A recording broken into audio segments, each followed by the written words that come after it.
Theos, Deus. Portanto, estudo de Deus. Eu falei na outra aula para vocês que a Bíblia não tem a palavra Deus, né? Essa palavra Deus, a Theos, não existe na Bíblia. Eu acho até melhor, porque lá tem outros nomes. O Theos, ele é um nome grego. Eu não peguei Foi um dado caderno para anotar pela nada. Septuaginta, que foi aquela tradução Eu que devo o esquecer. Filadélfio IV fez. Não tá não, São? Hã?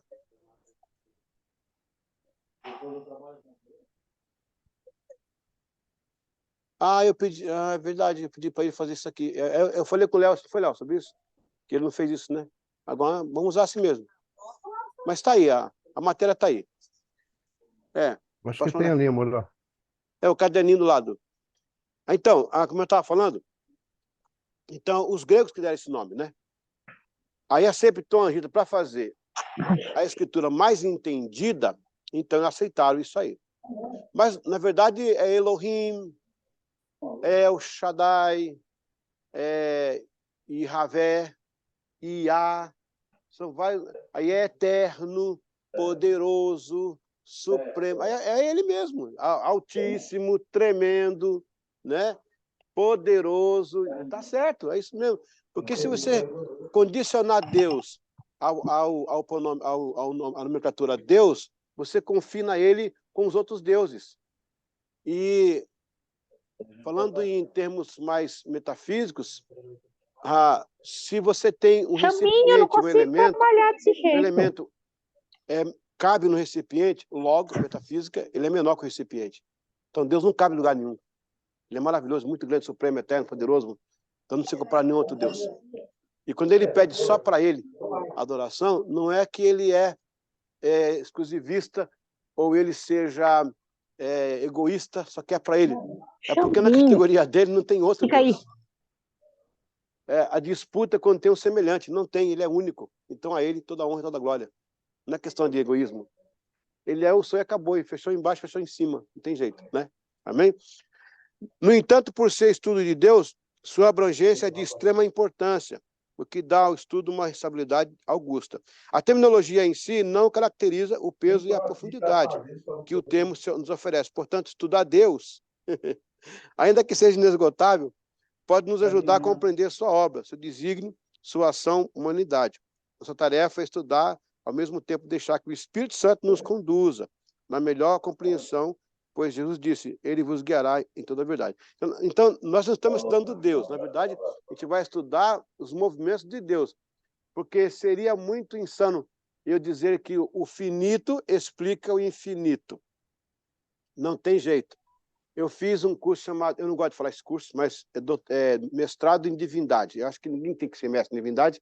Você pode ser mestre em outra coisa, né? Divindade não tem como. Doutor em divindade. Não, melhor te falar teologia. Mas você vai estudar os movimentos de Deus. Estudar ele em si é mais difícil. Você pode ter uma ideia de quem seja ele. Vai ter uma aula que eu vou abrir aqui. Deus por dentro. A pessoa ficou assim.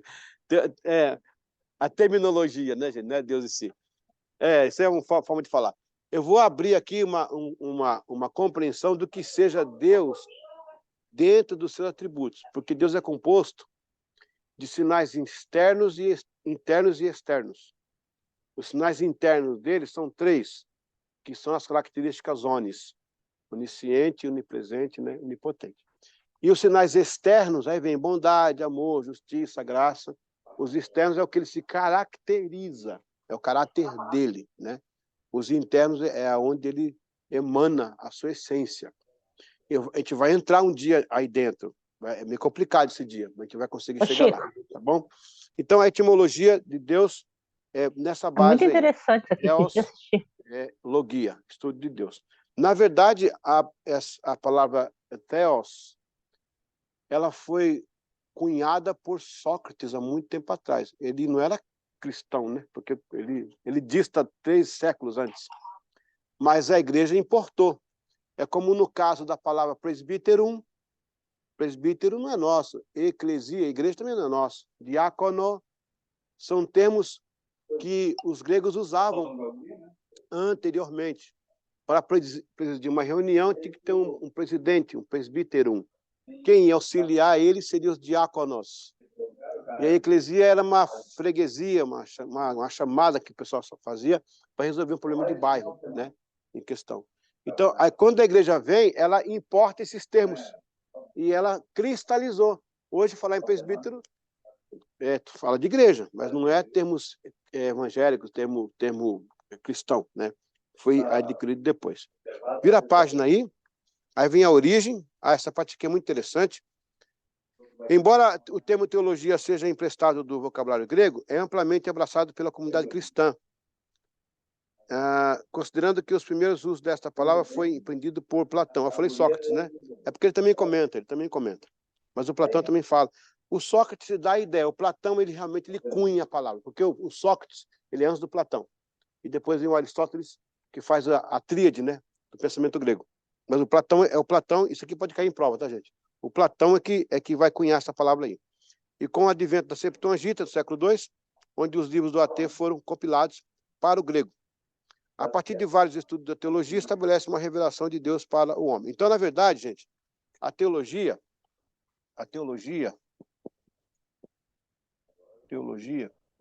ela é uma Ô, Camila, o WhatsApp funciona agora? Não, revelação. só o horário comercial de cheque, né? No caso, a teologia O horário, cristã. tu viu aí o WhatsApp? Deus se revelando ao Provavelmente está homem. funcionando no horário Põe isso em mente, isso comercial, aqui né? pode cair em prova, tá? A teologia, para nós, a teologia não é só um estudo. Ela é uma revelação. É Deus se revelando ao homem de várias formas. Ele pode se revelar numa forma teofânica, que chama, né, quando ele usa os termos para dizer a minha mão está estendida, mas ele não tem mão, ele é espírito. É porque na linguagem nossa, né?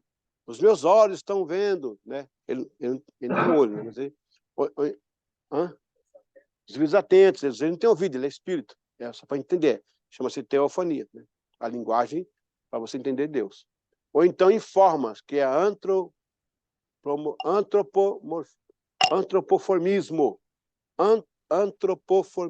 Antropoformismo. É quando Deus se revela, se revelar através de uma forma. Ele apareceu um anjo, apareceu um raio de luz, né? Apareceu um raio de luz, um anjo com a espada desembainhada. Aí eu vi um clarão no céu, né? A sarça estava queimando, que havia um fogo na sarça. Antropoformismo. É quando Deus toma forma de alguma coisa. Teofania é quando ele ele verbaliza quem ele é através da palavra para identificar alguma coisa, tipo Deus se entristeceu, né? Tem até um termo que fala assim que Deus se arrependeu de ter feito o homem. A tradução não é essa. Deus se entristeceu de ter feito o homem. Isso muda completamente o contexto, né? Então, na verdade, a teologia é uma revelação, é Deus se revelando ao homem. E a revelação dele de várias formas possíveis, né? De várias formas possíveis. Ele usou vários tipos de revelação, vários tipos de aproximação com o homem. Ele usou uma sarça que ardia, ele fez o sol parar no céu, ele estava se revelando sempre. Moisés viu Deus pelas costas. Então, na verdade, e aí, como é que ele viu Deus pelas costas? Moisés viu algo que eu não sei explicar para vocês, mas ele viu. Ele viu Deus Deus tem costa? Então, quer dizer que Deus se tornou ali uma aparência humana para que Moisés tivesse uma ideia. E viu pela fenda da rocha. Essa rocha significa o pecado que separa nós e Deus. A fenda é a graça. A graça rompeu a rocha. E hoje eu me aproximo dele e ele de mim. A fenda é a rocha. E aí vem aquela pergunta: por que ninguém sabe onde é que está o corpo de Moisés? O anjo disputou, né? Uma vez está lá em Judas, que o anjo disputou. E perguntou para Miguel, onde é que está o corpo? E Miguel falou, nem o Senhor, ninguém sabe, só o Senhor te repreenda. Nem Miguel sabe, Deus colocou o corpo dele num lugar que ninguém sabe. Bom, há muitas coisas que você pode pensar. Eu estou conjecturando. Por que Deus escondeu o corpo de Moisés? O único mortal que morreu com a carne e ninguém sabe onde ele está. Muito bem. Você sabe que osso de águia Osso de galinha você encontra na rua, osso de cavalo, osso de cachorro, osso de águia ninguém nunca viu. Quando a águia sabe que vai morrer, ela sobe o mais alto possível, não dá gostinho para o urubu comer a carne dela. Nenhum urubu tocou em uma águia. Ela não deixa. Ela sabe que não vai morrer. Então ela vai onde o urubu não consegue ir, no raio de efeito. Por isso que chama aquela expressão urubu cansado. Não consegue ir. Por quê? A águia não quer dar um gosto. Deus não quis dar gosto para a morte levar os olhos que viram a sua glória. Moisés. Não, isso é muito forte. Foi o único mortal na terra. Eu não vou falar de Jesus porque eu vou entrar nesse campo, mas Moisés foi o único que viu Deus pelas costas. Deus não ia deixar a morte levar os olhos que viram a sua glória. Exatamente por isso. Para não dar à morte o gosto de levar um corpo que viu a sua glória. Também, esse ponto que eu ia entrar também, você adiantou minha fala, é isso mesmo. Exato. Exato. É a Arca do Concerto também. A Arca do Concerto foi levada também. E aí vai. E Moisés tem essa... Nós vamos entrar depois, lá na frente, em outra matéria, um pouco mais fundo sobre isso aí. Então, a origem dessa palavra, para nós, ela vem como revelação. Vamos continuar aqui no contexto? Ó, você está vendo que eu não estou lendo a apostila, dando só uma olhadinha por cima. Essa apostila é para você ler em casa. Porque se você vir para cá para ficar sentado lendo a apostila, então não vem, fica em casa lendo a apostila. Eu vim dar aula.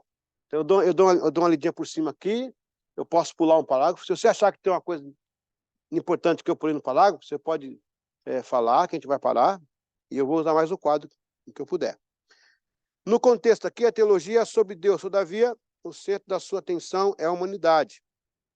Então, por isso que torna a teologia um mecanismo antropológico também. Porque Deus se relaciona com o homem. Deus não se revela ao animal.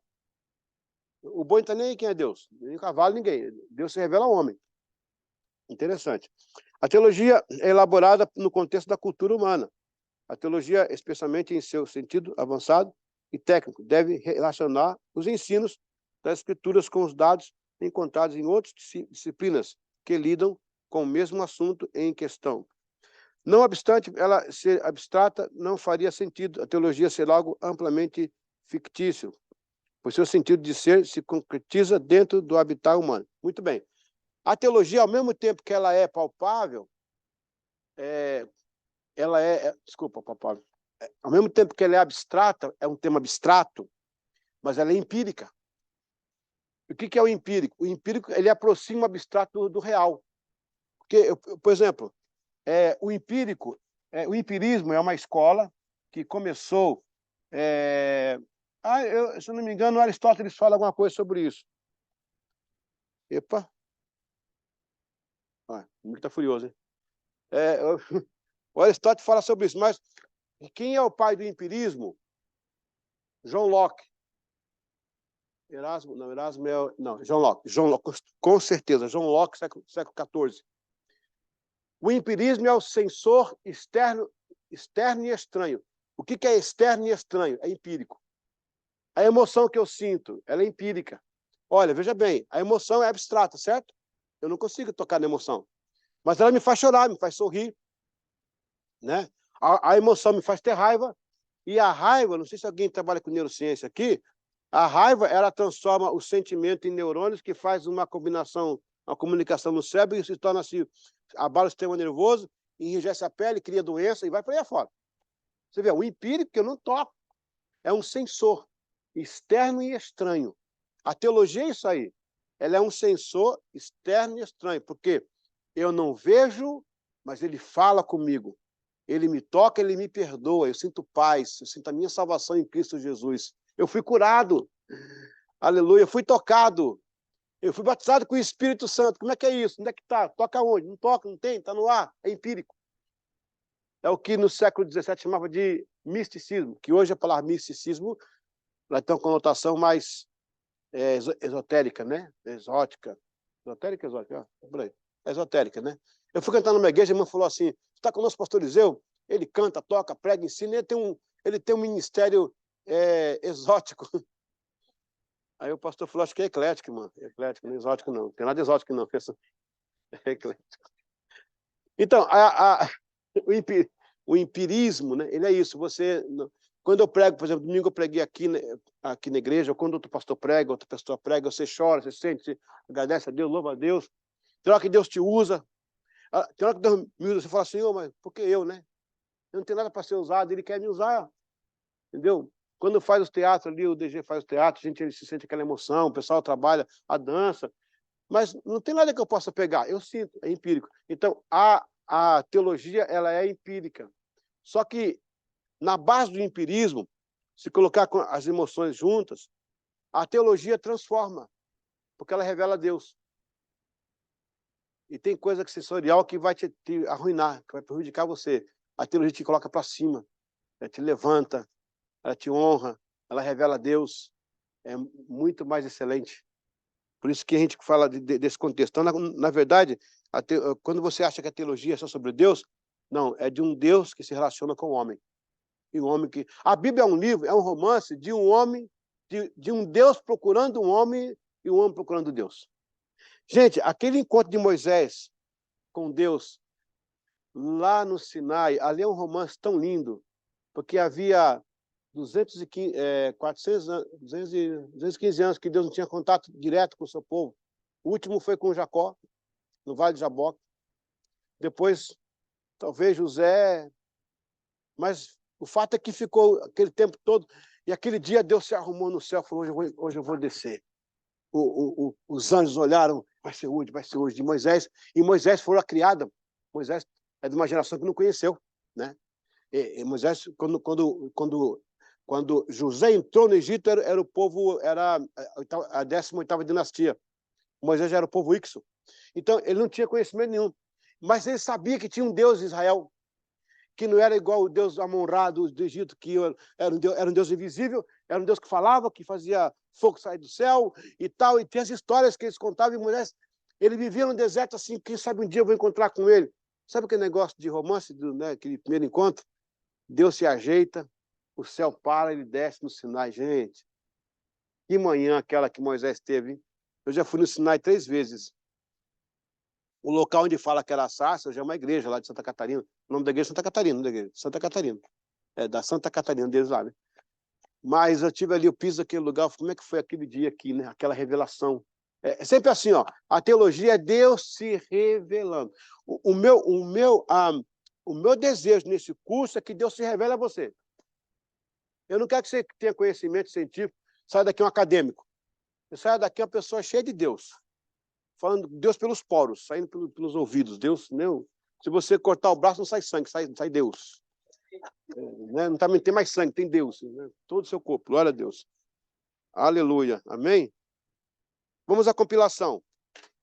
A turma de casa, tudo bem aí em casa aí? Estamos vindo bem? Beleza? Qualquer coisa, olha, tem um bocado de chat aqui, amor, está vendo aí? Tem um monte de chat aqui, ó. Acho que consegui, desculpem. Poderia mutar o seu áudio? Ah, sim. Ah, entre eles lá, alguém está com o áudio aberto. É que eu não tenho controle de áudio aqui, realmente. Alguém tem que fechar o áudio aí. Se puder, a câmera aberta, senão a gente entende, mas... Ah, tá certo. Ok, compilação. Investigação e compilação. A construção da teologia é concebida a partir de narrativas in loco. Pessoal de casa, é o seguinte, daqui a pouco vai dar 10 minutos para terminar a aula, tá? Vocês ficam aí, eu vou tomar uma aguinha rapidinho, que eu já vou dar o outro link para a próxima aula, tá bom? A gente vai até 9h30 aí. Tá certo? Pronto, bem. A construção da teologia é concebida a partir de narrativas in loco, observando uma coerência de fatos entrelaçados. Desde o primeiro século, a sua primeira construção foi obtida de testemunhas oculares, as quais foram contando fatos, milagres, ensinos, porém, com o surgimento da perseguição contra os cristãos, a necessidade de levar a palavra de Deus para lugares distantes, o zelo por um evangelho mais ortodoxo possível, a teologia passou a ser um núcleo constante de discussão, ênfases, retóricas, apologias, refutação. A partir desse momento, o nome tronco permanece, mas os ramos se multiplicam. Então, na verdade, a teologia ela vai ter alguns ramos, né? Eu tenho, no caso, a teologia central ou geral, tanto faz, central, né? Mas aqui eu vou ter algumas teologias, por exemplo, a teologia natural, né? A natural, a teologia sistemática, a teologia pastoral, e aí vai, tem muito, aí tem bastante aí, ó. Teologia calvinista, arminiana, a gente vai entrar nesses pontos. Quando entrar em Armínio, né? Liberal. Ok. Quando entrar em Armínio e Calvino, a nossa igreja é confessional, a nossa igreja é confessional arminiana. Mas eu não vou aqui defender teses, tá? A ideia aqui não é criar um campo de batalha. Eu sou isso, não. Eu tenho que seguir uma ética com o professor. O professor, ele tem a chamada ética acadêmica, ele tem que ensinar a matéria. Agora, o que ele pensa e defende é com ele em particular, né? Quando a aula acabar, se você quiser perguntar como é que eu acho, mas na aula eu vou falar tudo que é o calvinista, né? E tudo que é o arminiano. Claro que eu vou puxar um pouquinho, não. Tudo que é o calvinista, tudo que é o arminiano. E você vai ponderar os dois lados aí. Não vou dar nenhum argumento um contra o outro, eu vou dar, porque são 5 pontos calvinistas e 5 artigos arminianos, né? Em alguns pontos eles se entrelaçam. Porque, deixa eu explicar uma coisa aqui. Uma coisa é uma parede entre nós. Ninguém se vê, ninguém se toca. Outra coisa é uma cerca. Eu te vejo, de vez em quando dou um tchau, de vez em quando estendo a mão por cima da cerca, perto de você, perto da sua mão, mas tem o seu limite. Então, na verdade, eu gosto do diálogo. Tem coisa que um tem, que o outro tem, que são bem separatistas, mas tem outras que eles são em comum acordo. Um pouco mais ênfase aqui, um pouco mais ênfase ali, e chega na harmonia. O final é que todo mundo vai para o céu. Todo mundo vai chegar lá. Dizem que o Armínio morreu, chegou no céu, tinha uma faixa com os anjos assim: parabéns, você é predestinado. Dizem que o Calvino morreu, chegou no céu, já está fácil. Parabéns, você fez a boa escolha. Então, tudo certo. Deixa eu terminar aqui. A teologia central, você fala assim, estou estudando teologia. É um pouco vago. Nós vamos entrar em vários pontos aqui. A sistemática é a mais complexa. Por quê? A sistemática ela vai dividir as partes, né? Na verdade, a teologia é um clínico geral. A sistemática é especialista. Então, teologia do pecado, ramatologia. Aqui, ó, 10 minutinhos agora. Teologia dos anjos, angelologia. Angelologia é estudo das veias, né? Às vezes ficou humano. Angelologia, né? Teologia da salvação, soterologia. Teologia das últimas coisas, escatologia. Aí são especialidades que você vai ter que entrar. O nosso curso não faz isso. A gente vai ter cursos fora. Por exemplo, eu lancei agora um curso de arqueologia sobre o Jardim do Éden. Eu estou com várias teses lá, com mapas, tudo. O curso foi ao ar ontem. Quem já fez curso comigo está adquirindo curso lá por fora, não está nessa matéria aqui. A gente vai entrar, eu vou explicar o que é a teologia liberal. Ela é uma teologia nociva. Ela vulgariza muito Deus, e algumas coisas aqui eu vou ter que falar mesmo como apologeta, né? Não tem como só falar o que é. Tem que combater, porque é nocivo, é nocivo. A liberal ela vai surgir no século XIX, os alemães vão dar uma contribuição grande aí, né? A natural, uma teologia natural, por exemplo, os índios não creem em alguma coisa? Não é a mesma coisa que nós estamos falando aqui. Ele fala que é o grande espírito, né? Às vezes adora o sol. É uma teologia. É um teos que eles entendem. Porque você imagina no passado, é claro que a família de Adão tal, conhecia a palavra, conhecia Deus, mas teve ramificações. Os povos se multiplicaram muito. Então as pessoas, por exemplo, eu não creio no uga-buga, não, eu creio como falava. Esse negócio da academia aí, isso aí não é uga-uga, uga-buga, fazia assim, não é nada disso. O homem sempre andou ereto, sempre. Aí se vai ser outra discussão, mas a gente pode depois fazer só para isso, para a gente quebrar o pau. Mas, veja bem, o homem já falava. Agora, eu posso entender que o homem tinha dificuldades de linguagem, muitas vezes. É rudimentar, era rude. Você imagina hoje, a mulher tem essa bênção de Jequiti, e naquela época não tinha nada disso. Como é que era aquela época? Rapaz, imagina um pouquinho isso. Né? Os homens, tudo bem, né? A gente se vira, dá um jeito. Tinha o negócio da clava, né? Da clava, quando você gostava de alguém, né? Dava uma clava assim, a mulher ficava apaixonada. Não sei se isso funciona hoje, mas... Ou seja, eram outros tempos, era meio rudimentar, né? Eu entendo assim, que era rudimentar. Mas o ser humano, ele tem uma deidade dentro dele, a eternidade dentro dele. Nós somos criados à imagem e semelhança de Deus. Veja bem, pastor, e os indígenas que morreram, nasceram, cresceram, morreram sem Jesus? Nunca ouviram falar, vão para o inferno por causa disso? Essas tribos longínquas, esses povos que... Tem povos ainda aí, gente, que a gente não conhece ainda, e que nem conhece civilização, sabe disso? E esse povo vai para o inferno? Espera um pouquinho. Esses povos possuem código de éticas entre eles, códigos de leis. Os animais têm. Os animais têm código de leis. Sabia que o cachorro não bate na cadela? Não bate. Ela bate nele. Mas ele não bate nela. Entendeu? É uma lei deles. É uma lei deles. É só para exemplificar. Se o animal faz assim, pode ser que haja algum contexto também no espiritual. Na teologia. Pessoal de casa, tem 6 minutos aí, daqui a pouco vai cair, a gente volta rapidinho, tá bom? Já volta em seguida, fica um pouquinho aí. Bom, então é o seguinte, esse pessoal que vai morrer sem Jesus, sem Deus, vai para o inferno, eles tinham um código de leis entre eles, um código de ética. Deus os julgará a partir de um desses dispositivos. Mas então por que tem que pregar? Não, é bom pregar, porque quem sabe essas leis não são suficientes para que eles sejam contemplados com a salvação. Veja que vai ter o trono branco. Ora, metafísica. Ora, se terá o trono branco, terá absolvição ou terá condenação. Quem será absolvido? Por quê? Vindo da onde? De que época? Do quê? Por isso temos que pregar o máximo possível para as pessoas terem mais chances de se converterem, com mais chances, porque quem morreu ao Léo, né, Léo? Aí, né? Quem morreu ao Léo aí, né? Não sei se vai ter chance. Deus vai usar um código de leis, um código de ética, lá, um dispositivo que ele vai usar, que é uma área que eu não vou entrar, a gente tem que pregar por causa disso aí. Então, a teologia, ela... Sim.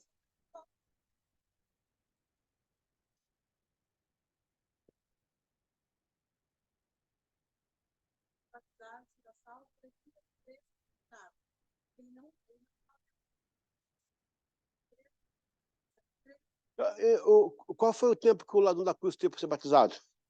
Nenhum, não deu tempo. O batismo, na verdade, ele é uma expressão de que você assumiu a vida nova. Você assumiu. É bom. Publicamente, meu testemunho de vida, eu sou batizado, eu comecei a vida nova. Mas se não vai dar tempo... não teve tempo. Não teve tempo. E olha que lindo. Jesus inaugura o paraíso com ladrão, hein? Que coisa linda, hein, gente? Não teve acepção, né? Podia ser vou inaugurar com um cara legal, né? Um cara diplomata, um César, né? Que vai se converter aí. Ele leva o ladrão e fala, é para isso que eu vim. Aleluia. Amém. Pessoal de casa, 4 minutinhos aí. Já tá feito aqui o fórum. Se você tem alguma pergunta, escreve aqui. A nossa secretária ali vai pegar e daqui a pouco a gente responde. Né, mozinho? Amém? Ok. Alguém quer fazer uma pergunta ou quer comentar a aula? Alguém tem que comentar ou fazer pelo menos uma pergunta para todo mundo ganhar meio ponto, senão perde ponto. Uma pergunta ou um comentário. Prefiro o comentário. Vai lá. Lá vem. O trono branco... não. Mas, mas o trono branco não está na matéria, mas eu vou fazer uma side letter para você. O trono branco é trono justo. Um trono justo. Não é que seja branco de cor, né? É um trono justo. Hoje em dia, falar isso, o pessoal fala que está discriminando as cores. Né? Hoje é a geração mimimi.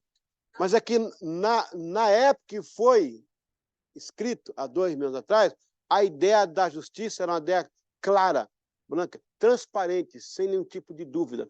Por isso que é o trono branco. É um trono justo, que vai ter justiça. E não é trono de sentar, pessoal, presta atenção. Está sentado no trono. Olha, Deus não senta. Mas como é que fala o trono? Ele estava à direita.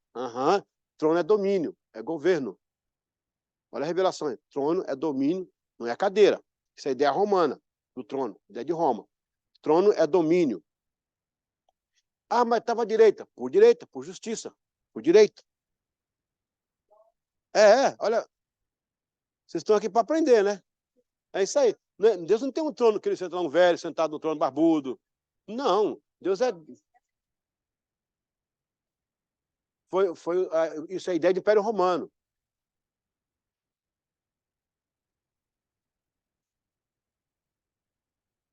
Porque ele falou do trono branco que está no Apocalipse, mas eu posso voltar um pouquinho mais atrás. Mas é porque a ideia deles era de reino, do rei sentado no trono para dar o domínio. Isso é teofania. Deus no trono sentado é teofania. Isso é teofania, Deus no trono sentado. A carruagem de fogo que separou Elias de Eliseu. Será que não foi uma outra coisa? Engraçado, foi uma coisa pequena, né? Ela falou que uma coisa pequena pode mudar o pensamento. Na minha concepção, eu nunca imaginaria que o trono não fosse lugar de sentar. Não, essa não. Já muda o pensamento. Não tem ideia. Exatamente.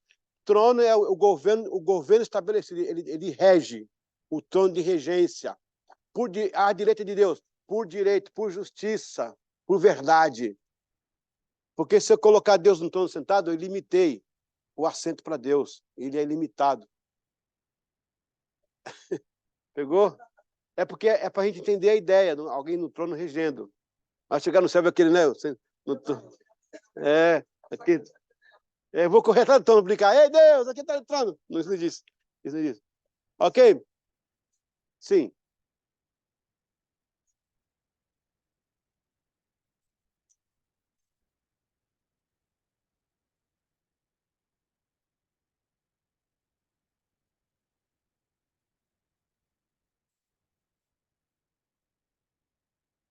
Exato. Você não pode afirmar. Segura um pouquinho, irmã. Só de casa, vai cair agora. Eu volto já, tá? Vou só terminar aqui, tá bom? Fica aí. Então, a irmã tem razão. Na verdade, você não pode fechar alguns assuntos. Se você fechar, você cria uma heresia. Porque a heresia é criada a partir de como você insere no texto uma palavra, que não existe. A exegese. Então, eu não posso fazer isso. Eu vou até onde a Bíblia manda eu ir. Chega ali, eu paro e falo, bom, você está andando numa mata, chega um penhasco, você olha, se eu for, vou cair, então fico por aqui. Cheguei perto. A gente tem esse senso nosso humano de justiça, dizer, poxa, eu não vou condenar alguém que não conhecia, não sabia, vou pôr no inferno. Porque chegar no inferno, né? O que foi? Eu não sei o que eu estou fazendo aqui. Diz que é porque eu não conheço Jesus. Quem é Jesus? Né? Mas aí, Deus deu ao homem essa deidade, ou esse código moral, esse código ético, para que ele se